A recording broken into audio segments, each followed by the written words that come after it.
CREDAI property షోను ప్రారంభించారు CM Revanth Reddy. ఇప్పుడు ఆయన మాట్లాడుతున్నారు, అది లైవ్ లో చూద్దాం. నూతనంగా ఏర్పడ్డ తర్వాత కొన్ని అపోహలు అనుమానాల నుంచి అభివృద్ధి పదం వైపు నడవడానికి ప్రణాళికలు సిద్ధం చేసుకొని ముందుకు వెళ్తున్న సందర్భంలో అపోహలను అన్నిటిని కూడా పటాపంచలు చేస్తూ క్రెడాయ్ హైదరాబాద్ ప్రాపర్టీ షో నిర్వహించి ఈ వేదిక మీద నుంచి అపోహలు సృష్టించడం ద్వారా అభివృద్ధిని అడ్డుకోవాలనుకుంటున్న వాళ్లకు కనువిప్పు కలిగించడానికి కార్యక్రమాన్ని ఏర్పాటు చేసి హైదరాబాద్ నగరం ప్రపంచ నగరాలతో ఏ విధంగా పోటీ పడుతుందో, ప్రపంచ దిగ్గజ నగరాలైన న్యూయార్క్, టోక్యో, సింగపూర్ లాంటి నగరాలతో హైదరాబాద్ నగరం ఏ విధంగా పోటీ పడబోతుందో ప్రపంచానికి వివరించడానికి ఏర్పాటు చేసిన నిర్వాహకులందరినీ కూడా మనస్ఫూర్తిగా నేను అభినందిస్తున్నాను.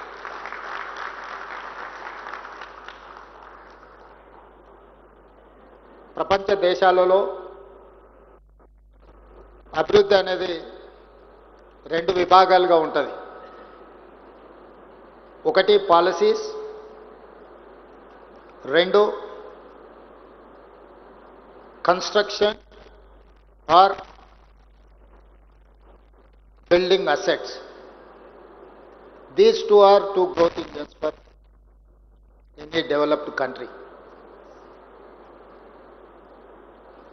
Policy or philosophy ప్రభుత్వాలు ఏర్పాటు చేయాలి. ప్రభుత్వాలు విధానపరమైన నిర్ణయాలు చేయాలి. విధానపరమైన నిర్ణయాలలో పారదర్శకత ఉండాలి. పారదర్శకతతో ఉన్న నిర్ణయాలు ప్రజలకు అందుబాటులో ఉండాలి. ప్రజలకు అందుబాటులో ఉన్నప్పుడు, పెట్టుబడులు ఆకర్షించినప్పుడు అభివృద్ధి వాటంతట అవే వేగంగా పరిగెత్తుతాయి. ఈరోజు తెలంగాణ రాష్ట్రం హైదరాబాద్ నగరాన్ని ఉదాహరణగా తీసుకుంటే కులీ కుతుబ్ షాహీ నుంచి మొదలు పెడితే డాక్టర్ వైఎస్ రాజశేఖర రెడ్డి వరకు కులీ కుతుబ్ షాహీలు కావచ్చు, నిజాం సర్కార్ కావచ్చు, సికింద్రాబాద్ను బిల్డ్ చేసిన బ్రిటిషర్స్ కావచ్చు, హైటెక్ సిటీకి మొట్టమొదట పునాది రాయి వేసిన రాజీవ్ గాంధీ, నేదురుమల్లి జనార్దన్ రెడ్డి గారు కావచ్చు,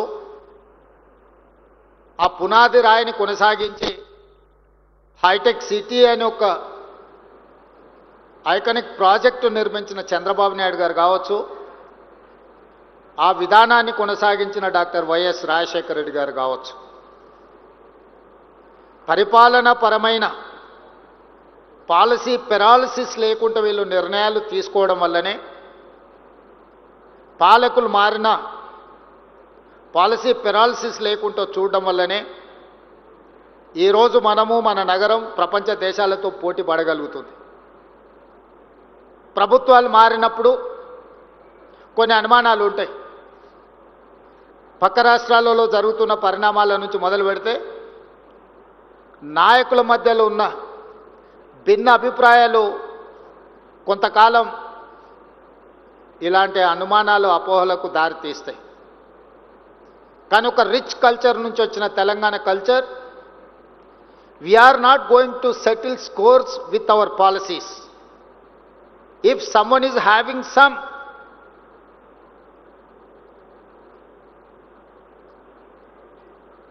objection, vengeance or anything, I don't mind. If they wanted to settle scores with me personally, I don't mind. I'll take it up. At the same time, my government is not ready to take up with it the cost of my state growth, my state development. I'm there to support.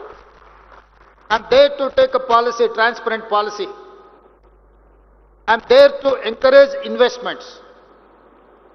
I'm there to support, protect your investment at the same time your profit also. మీ పెట్టుబడులకు రక్షణ కల్పించడమే కాదు, మీ పెట్టుబడులకు లాభాలు వచ్చే విధంగా మీ వ్యాపారాలను ప్రోత్సహించే బాధ్యత మా ప్రభుత్వానిది, నాది అని చెప్పి మీ అందరికీ ఈ వేదిక మీద నుంచి నేను విజ్ఞప్తి చేస్తున్నా. పొలిటికల్ పార్టీస్కి, పొలిటికల్ లీడర్స్కి they have their own interest, they have their own priorities. I don't say it is wrong. At the same time మీరందరూ అందులో పడి అలాంటి వాళ్ళు సృష్టించే అనుమానాలకు మీరు ఊతమిస్తే అది అంతిమంగా మీ వ్యాపారానికి తీరని నష్టం అవుతుంది. రాజకీయాలలో ఒకే కుర్చీకి పోటీ పడ్డప్పుడు కొన్ని ఉంటాయి. అదే కుర్చీలో కూర్చోవాలని 10 మంది అనుకున్నప్పుడు మిగతా 9 మంది నిరాశ చెందుతారు. అది కుటుంబానికి సంబంధించింది కావచ్చు, కులానికి సంబంధించింది కావచ్చు, ప్రాంతానికి సంబంధించింది కావచ్చు, వ్యక్తులకు సంబంధించింది కావచ్చు, ఉంటాయి ఇవన్నీ. కానీ మీరు వాళ్ళు సృష్టించే అపోహలకి లోనయ్యి మీరు వాటిని వేగంగా వ్యాపింపజేయడానికి ప్రయత్నం చేస్తే అది అంతిమంగా మీ అందరికీ, మనందరికీ, తెలంగాణ రాష్ట్రానికి, దేశ సంపద కూడా నష్టాన్ని చేకూరుస్తుంది. అలాంటి అపోహలు ఏమైనా ఉంటే తొలగించడానికి ఈరోజు ప్రత్యేకంగా సమయం తీసుకొని మీ దగ్గరికి నేను రావడం జరిగింది. ఇంకొక మాట కూడా చెప్పదలుచుకున్నా. ఇన్వెస్ట్మెంట్స్ కోసము రోడ్ షోలు United states of America, Singapore, Japan, south Korea, Dubai లాంటి నగరాలకు పర్యటన చేస్తున్న మేము, మీరు రండి మా రాష్ట్రంలో పెట్టుబడులు పెట్టండి, మా నగరాన్ని అభివృద్ధి చేయండి అని విదేశాలకు వెళ్ళి దావోస్ లాంటి వరల్డ్ ఎకనామిక్ ఫోరం మీద వెళ్ళి ఆహ్వానిస్తున్నప్పుడు నేను మిమ్మల్ని అడిగేది ఒకటే. ఇతర దేశాల నుంచి పెట్టుబడులను ఆహ్వానిస్తున్న మేము ఈ నగరంలో, ఈ రాష్ట్రంలో, ఈ దేశం అభివృద్ధి కోసం పాటుపడుతున్న మిమ్మల్ని ఎందుకు ప్రోత్సహించము? ఎవరినో వెళ్ళి ఎక్కడి నుంచో భాష రాని వాడిని, భావం తెలియని వాడిని, ఈ ప్రాంతంతో అనుబంధం లేని వాడిని మా నగరానికి వచ్చి పెట్టుబడులు పెట్టండి, మీకు అవకాశాలు కల్పిస్తామని చెప్తున్న మేము ఇక్కడనే పుట్టి, ఇక్కడనే పెరిగి మీ సంపదను మొత్తం ఈ జాతికి అంకితం చేసే మిమ్మల్ని ఎందుకు వదులుకుంటామని మీరు ఆలోచన చేస్తున్నారు? అంటే అపోహలు సృష్టించే వాళ్ళ ఆలోచనలతోని మీరు ప్రయాణం చేస్తే ఇలాంటి అపోహలు వస్తాయి. అందుకే మొట్టమొదటి ప్రాధాన్యత మీకే.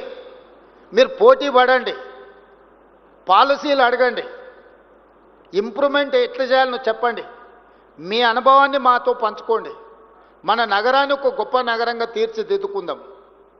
I may not satisfy as a individual or individuals. నేను ప్రతి వ్యక్తిని సంతోషపెట్టలేకపోవచ్చు. ప్రతి వ్యక్తి ఏదో ఒక అంశంతో నా దగ్గరకు వచ్చినప్పుడు వాళ్ళు అనుకున్న మేరకు నేను సహకరించకపోవచ్చు. దానికి నాకు పరిమితులు ఉండొచ్చు. నేను మధ్యతరగతి మనస్తత్వం ఉన్నవాడిని. నేను పెట్టుబడిదారుడు ఆలోచనలు ఉన్నోని కాదు. మధ్యతరగతి వాడికి సమాజం పట్ల భయం ఉంటుంది, సమాజం పట్ల గౌరవం ఉంటుంది, సమాజం ఏమనుకుంటుందని ఆలోచన చేస్తాడు. ఉన్నంతలో సర్దుకుపోదాం, దుప్పటి ఉన్నంతనే కాళ్ళు జాపుకుందామని ఒక ఆలోచన ఉంటుంది. నేను సగటు మధ్యతరగతి ఆలోచన ఉన్న ముఖ్యమంత్రినే తప్ప కొల్లగొట్టి నిర్మాణాలు చేసుకోవాలి, కొల్లగొట్టింది విదేశాలకు తరలించుకోవాలన్న గొప్ప మనసు, పెద్ద మనసు ఉన్నోని నేను కాదు. అందుకే కొంతమంది ఏదైనా ప్రపోజల్స్ వచ్చినప్పుడు I may not oblige your whatever, మీ యొక్క ప్రతిపాదనలు నేను ఆమోదించకపోవచ్చు. లేదా గతంలో మీరు ఏదైనా సూపర్ లగ్జరీస్ పొందిన వాటిని ఇప్పుడు నేను కొనసాగించకపోవచ్చు. దాంతో మీకు సహజంగా కోపం వస్తుంది. స్పెషల్ ప్రివిలేజ్ ఉన్న వాళ్ళకి, వైల్డ్ కార్డ్ ఎంట్రీ ఉన్న వాళ్ళకి ఒకవేళ సడన్గా అట్లాంటి వెసులుబాటు లేకపోతే న్యాచురల్గా వాళ్ళ కోపం ఉంటుంది. అరే మేము ఇప్పటి వరకు చాలా ప్లాటర్ తినేవాళ్ళం, ఇప్పుడేంది మేము కూడా అందరితో పాటు లైన్లో నిల్చోవాల్సి వస్తుందని. వాళ్ళని నేను నిజంగా వాళ్ళు నన్ను మన్నించాలి, ఎందుకంటే నేను ఎప్పటికీ మీకు ఆ రకంగా సహకరించను. కానీ పారదర్శకమైన పరిపాలన కోసం పాలసీలు చేయడానికి నాకు అభ్యంతరం లేదు. I can impress with policy. I can take the challenge.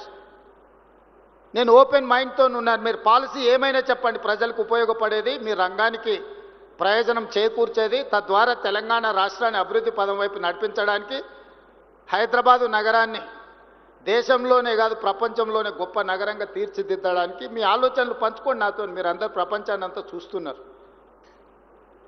నాకు 10 ఫ్యాక్టర్స్ ఉంటాయి, కానీ మీకు only 1 factor, that is construction, that is infrastructure.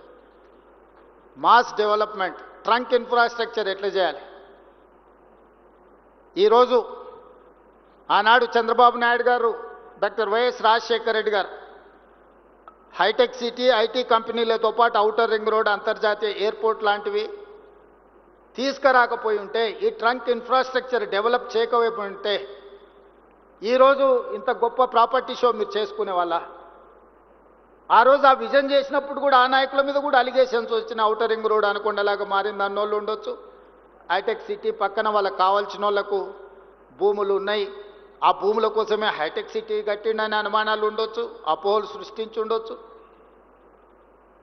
కొంతమంది ఆలోచన చేసి ఉండొచ్చు. ఎక్కడ ఏ డెవలప్మెంట్ చేసినా ఎవరికో ఒకరికి డెఫినెట్గా బెనిఫిట్ అవుద్ది. ఇప్పుడు నేను ఫ్యూచర్ సిటీని, భారత్ ఫ్యూచర్ సిటీని ఒక కాలుష్యమైన నగరంగా మార్చాలనుకుంటున్నప్పుడు ఆ కాలుష్యాన్ని తొలగించి ఒక బ్రహ్మాండమైన నగరాన్ని నిర్మించాలని ప్రణాళికలు వేసినప్పుడు అది 4th సిటీ లేదా అది ఫ్యూచర్ సిటీ అని నేనంటే 4 బ్రదర్స్ సిటీ అని కొంతమంది అని ఉండొచ్చు. మీరే కదా నా బ్రదర్సు, మీకోసమే నేను డిజైన్ చేస్తున్నా. Why should I care all these comments? ఆనాడు జైపాల్ రెడ్డి గారు హైదరాబాద్ నగరానికి మెట్రో ఇవ్వకపోయిన ఉంటే దేశంలోనే 2వ అభివృద్ధి చెందిన మెట్రో నగరంగా హైదరాబాద్ ఉంటుండేనా? హైదరాబాద్ నగరానికి ఆ రోజు రాజశేఖర రెడ్డి గారు ప్రతిపాదనిస్తే స్టక్ డౌన్ అయిన హైదరాబాద్ మెట్రోని జైపాల్ రెడ్డి గారు శాంక్షన్ ఇవ్వడమే కాదు, వైబుల్ గ్యాప్ ఫండ్ ఇచ్చి ఈ నగరానికి మెట్రోని ఇచ్చాడు. మరి ఆ తర్వాత మెట్రో విస్తరించకపోవడం వల్ల ఈరోజు 9వ ప్లేసుకు పోయినాం. We have neglected 10 years. ఈరోజు మెట్రో విస్తరించనుంటే ఈరోజు మీరు చూస్తున్న ఈ ట్రాఫిక్ జామ్లకు సమస్య కొంతైనా పరిష్కారం వచ్చి ఉండేది కదా. ఈరోజు హైటెక్ సిటీ దగ్గరున్న మెట్రో ఫైనాన్షియల్ డిస్ట్రిక్ట్ నుంచి నియోపోలిస్ వరకు ఎక్స్పాండ్ చేసినుంటే అభివృద్ధి జరిగి ఉండేది కదా. ఈరోజు ఇంటర్నేషనల్ కనెక్టివ్ ఉన్న ఎయిర్పోర్ట్కి ఎందుకు మెట్రో ఇవ్వలేదు? ఎందుకు డిజైన్ చేయలేదు? డిజైన్ చేసిన వాళ్ళు కూడా ఔటర్ రింగ్ రోడ్ మీద నుంచి మెట్రో డిజైన్ చేశారు. ఎవరెక్కాలి? జూబ్లీ హిల్స్లో ఉన్నోళ్ళు, బంజారా హిల్స్లో ఉన్నోళ్ళు, లేకపోతే ఇక్కడ ఉన్నోళ్ళు ఎంతమంది మెట్రో ఎక్కుతారు? ఇక్కడ నుంచి హైటెక్ మీరు ఔటర్ రింగ్ రోడ్ ఎక్కినా కూడా అదే స్పీడ్తో మీరు ఎయిర్పోర్ట్కు చేరుకుంటారు. మల్టీ యూటిలిటీ ట్రాన్స్పోర్టేషన్ అనేది హై డెన్సిటీ పాపులేషన్ ఉన్న మధ్యలో నుంచి ఉండాలి. జనసాంద్రత ఉన్న ప్రాంతాలలో మల్టీ యూటిలిటీ ఉండే ట్రాన్స్పోర్టేషన్ ఏర్పాటు చేయాలి. మనిషి అనేటోడే లేడు, మనిషి అనేటోడు కూడా రాడు. ఎందుకంటే హైటెక్ సిటీకి ఈ పక్కన ఆ పక్కన చెరువులో ఫారెస్టో ఏదో ఒకటి ఉంది, ఎవరెక్కాలి ఎవరు దిగాలి? అందుకే నేను నాగోల్ నుంచి ఎల్బీ నగర్ నుంచి ఓఎస్సీ హాస్పిటల్ నుంచి చాంద్రాయణగుట్ట నుంచి agriculture university, where I'm going to construct a high court within 100 acres from there to Shamshabad to airport. I have redesigned metro. LB Nagar నుంచి హయత్ నగర్ వరకు ఎక్స్పాండ్ చేయమని చెప్పిన మెట్రోని. Hayat Nagar is 1 more city now. Kukatpally తర్వాత పటాన్చెరు, బిహెచ్ఎల్ దాటి మెట్రో అవసరం ఉంది. లక్షల మంది అక్కడ కార్మికులు పనిచేస్తున్నారు. అక్కడికి ఎక్స్పాండ్ చేయమన్నా. హైటెక్ సిటీ నుంచి ఫైనాన్షియల్ డిస్ట్రిక్ట్ నుంచి ఈరోజు కోకపేటలో 100 కోట్లు పెట్టి ఎకరం కొనుక్కున్న మీ ప్రాంతాన్ని నియోపోలిస్కి మెట్రో ఎక్స్పాన్షన్ చేయమని చెప్పిన నేను. ఇట్లా ఎక్కడెక్కడైతే లాస్ట్ మైల్ కనెక్టివిటీ ఉందో, తక్కువ ఉందో, ఇవాళ వాటన్నిటినీ లాస్ట్ మైల్ కనెక్టివిటీ చేయడానికి నిరంతరం నేను ప్రయత్నం చేస్తున్నా. ఈరోజు మీ కంటోన్మెంట్ ఏరియా బాటిల్ నెక్ ఉంది. రాజశేఖర రెడ్డి గారు ముఖ్యమంత్రి ఉండి మన్మోహన్ సింగ్ గారు ప్రధానమంత్రిగా ఉన్నప్పుడు కూడా డిఫెన్స్ ల్యాండ్స్ 1 ఇంచ్ కూడా ఇవ్వలేదు. డిఫెన్స్ వాళ్ళు 1 ఇంచ్ భూమి కూడా ఇవ్వరు. దాదాపుగా 200 ఎకరాలు ప్యారడైజ్ నుంచి బాటిల్ నెక్స్ ఇటు రాజీవ్ రహదారి వైపు కానీ అటు షామీర్పేట వైపు కానీ ఈరోజు ఎలివేటెడ్ కారిడార్లకు నేను ముఖ్యమంత్రి అయినకపోయి ఢిల్లీలో కూర్చొని నేను అనుమతులు తీసుకొచ్చిన.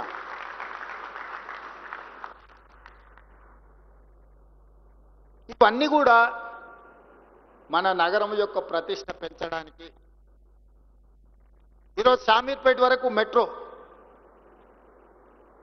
ఈరోజు మేడ్చల్ వరకు మెట్రో ఎక్స్పాన్షన్కి మనం ప్రతిపాదనలు ఇచ్చినాం. షామీర్పేట మేడ్చల్ కూడా ఈరోజు ఒక నగరం స్థాయిలో విస్తరించినాయి. వీటన్నిటిని మనం అభివృద్ధి చేసుకోవాలంటే సంకల్పం ఉండాలి, ప్రణాళిక ఉండాలి, దాంతోపాటు ప్రయత్నం ఉండాలి. అప్పుడప్పుడు లెక్కలేస్తుంటారు, ఒకటోసారి రెండోసారి మూడోసారి అరాజ్ బాడినట్టు ఢిల్లీ పోయిండని. అనుమతులు ఢిల్లీలో ఇచ్చేది ఉంటే ఏడికి పోవాలి నేను? మీ హై రైజ్డ్ పర్మిషన్కి బెంగళూరు అనుకుంటా ఎయిర్పోర్ట్ అథారిటీ క్లియరెన్స్ ఇవ్వాలంటే, అవునా? ఢిల్లీ అంటే సదరన్ పార్ట్ ఆఫీస్ బెంగళూరులో ఉందా?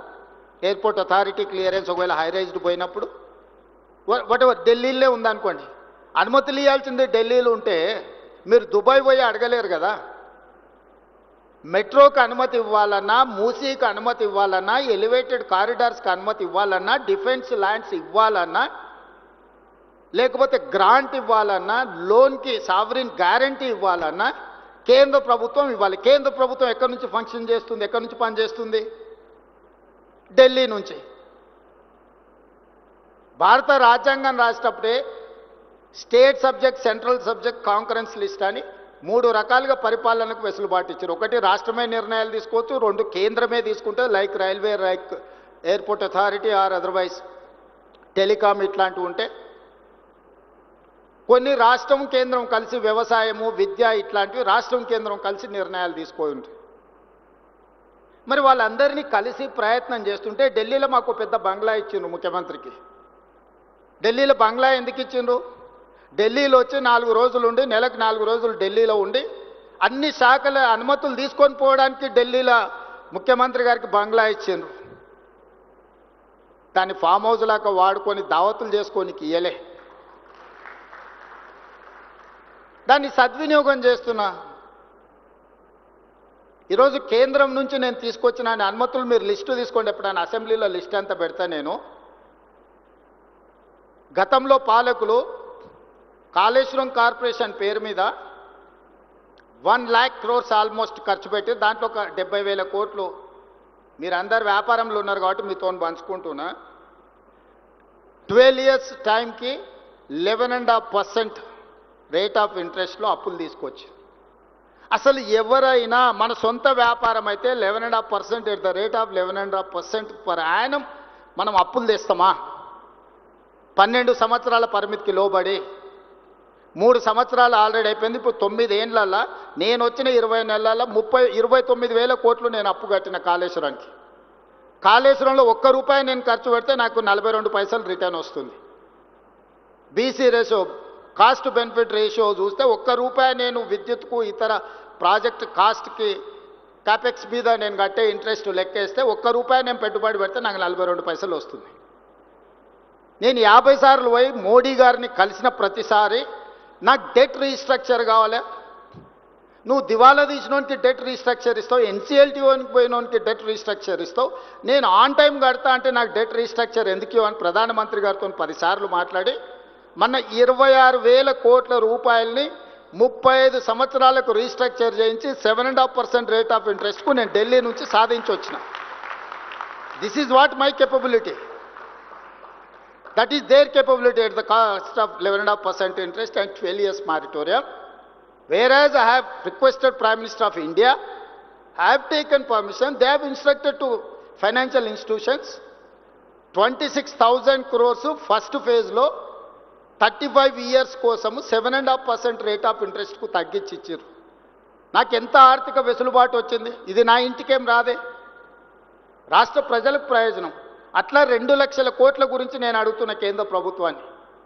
35-40 సంవత్సరాల పీరియడ్కు 7.5%కు తగ్గించండి. నాకు ఇది లయబిలిటీ అయిపోయింది, ఈ లయబిలిటీ నేను మొయ్యలేను, ఇది ప్రజల సొమ్ము, ప్రజలకు అన్యాయం చేస్తే కుదరదు అండ్ డెట్ రీస్ట్రక్చర్ కోసం నేను ప్రయత్నం చేస్తున్నా. మీరు వ్యాపారంలో మీకు బ్యాంకు లోన్లు, మిత్తిలు మీ అప్పులు మీ నెత్తి మీద ఉంటే మీరు వ్యాపారంలో రాణించగలరా?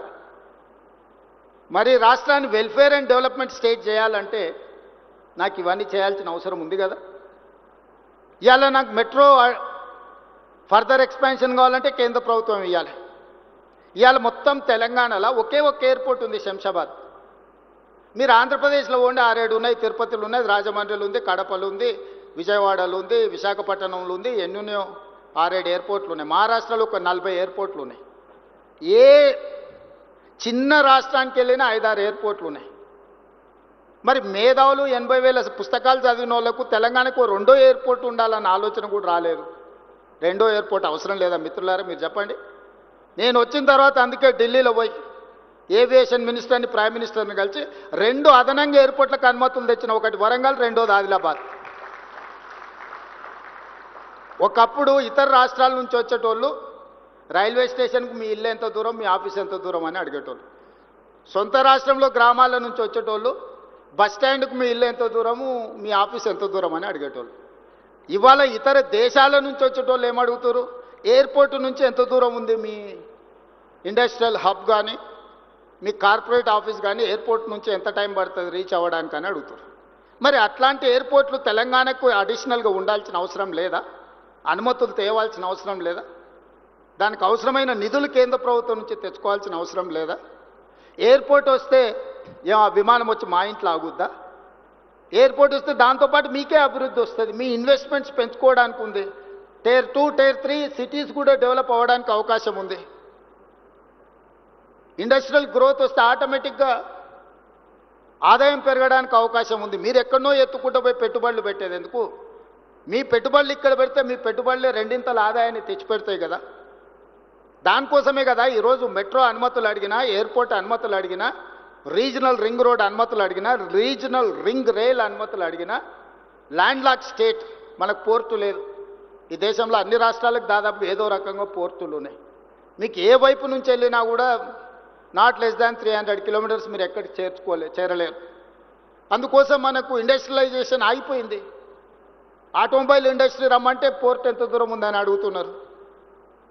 జపాన్లో మేము ఎవరితో మాట్లాడినా, టయోటా, హోండా, ఏ కంపెనీతో మాట్లాడినా వాళ్ళు పోర్ట్ కనెక్టివిటీ అడుగుతున్నారు.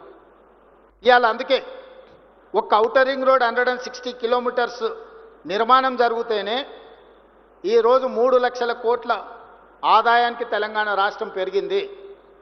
అందుకే కేంద్ర ప్రభుత్వంతో మాట్లాడి ఆగిపోయిన regional ring road 360 kilometre regional ring రోడ్తో పాటు all along with regional ring road, regional ring rail కూడా మనం ఈరోజు ప్లాన్ చేసుకున్నాం. కేంద్ర ప్రభుత్వం అనుమతి ఇచ్చింది. ఈరోజు ఔటర్ రింగ్ రోడ్ నుంచి రీజనల్ రింగ్ రోడ్కు రేడియల్ రోడ్స్ ఇప్పటి దగ్గర మిత్రులు చెప్తున్నారు, సార్ మీరు ఔటర్ రింగ్ రోడ్కి బోత్ సైడ్స్ మనము 1 కిలోమీటర్ కారిడార్స్ పెట్టుకున్నాం, దానికి మీరు రేడియల్ రోడ్స్ లేకపోతే ఈ రోడ్లను వేయాలని. ఇవాళ 1 కిలోమీటర్ కాదు, యావరేజ్గా 45 కిలోమీటర్స్ రింగ్ ఉంది రీజనల్ రింగ్ రోడ్. ఇప్పుడున్న ఎగ్జిస్టింగ్ విజయవాడ లేకపోతే బెంగళూరు లేకపోతే ఇతర హైవేలు కాకుండా ప్యారలల్గా 11 రేడియల్ రోడ్స్ని కొత్త ప్లాన్ చేస్తున్నాం. ఎందుకంటే యాక్చువల్ కొత్త ఏరియా డెవలప్మెంట్ కోసం కొత్త ల్యాండ్స్ని అందుబాటులోకి తీసుకురావాలి, శాటిలైట్ సిటీస్ కట్టాలనే ఒక ప్రణాళికతో ఈరోజు ముందుకెళ్తున్నాము. ఈరోజు ఔటర్ రింగ్ రోడ్ ఎట్లుందో డ్రింకింగ్ వాటర్ కూడా చాలా ఇంపార్టెంట్. అందుకే రింగ్ బండ్ కడుతున్నాం. గోదావరి నుంచి ఒకవేళ ప్రాబ్లం వస్తే కృష్ణాను సప్లిమెంట్ చేయడానికి, కృష్ణా నుంచి ప్రాబ్లం వస్తే గోదావరి నుంచి సప్లిమెంట్ చేయడానికి just like outer ring road ఈరోజు వాటర్ పైప్ లైన్ కూడా రింగ్ బండ్ కడుతున్నాం. ఎక్కడి నుంచి ఎక్కడైనా water connectivity, drinking water connectivity Singur కావచ్చు, మంజరా కావచ్చు, గోదావరి కావచ్చు, లేకపోతే కృష్ణా కావచ్చు, లేకపోతే హిమాయత్ సాగర్, ఉస్మాన్ సాగర్ నుంచి వచ్చే డ్రింకింగ్ వాటర్ కావచ్చు. ఈరోజు డ్రింకింగ్ వాటర్ కనెక్టివిటీ ఉండకుండా, వాటర్ కనెక్టివిటీ లేకుండా, రోడ్ కనెక్టివిటీ లేకుండా, ఎలక్ట్రిసిటీ కనెక్టివిటీ లేకుండా మీ ఇన్ఫ్రాస్ట్రక్చర్ డెవలప్ అవుతా? మరి ఇది చేయాలంటే నేను 400 kV, ఇప్పుడు కొత్తగా 800 kV సబ్స్టేషన్స్ కూడా వస్తున్నాయి అల్ట్రా మోడర్న్. ఈరోజు మీకు పవర్ కనెక్షన్ ఇవ్వాలన్నా, వాటర్ కనెక్షన్ ఇవ్వాలన్నా, రోడ్ కనెక్టివిటీ డెవలప్ చేయాలా, డ్రైనేజ్ కనెక్టివిటీ డెవలప్ చేయాలి అని అంటే ఇన్ఫ్రాస్ట్రక్చర్ మీద ఫోకస్ పెట్టాలి.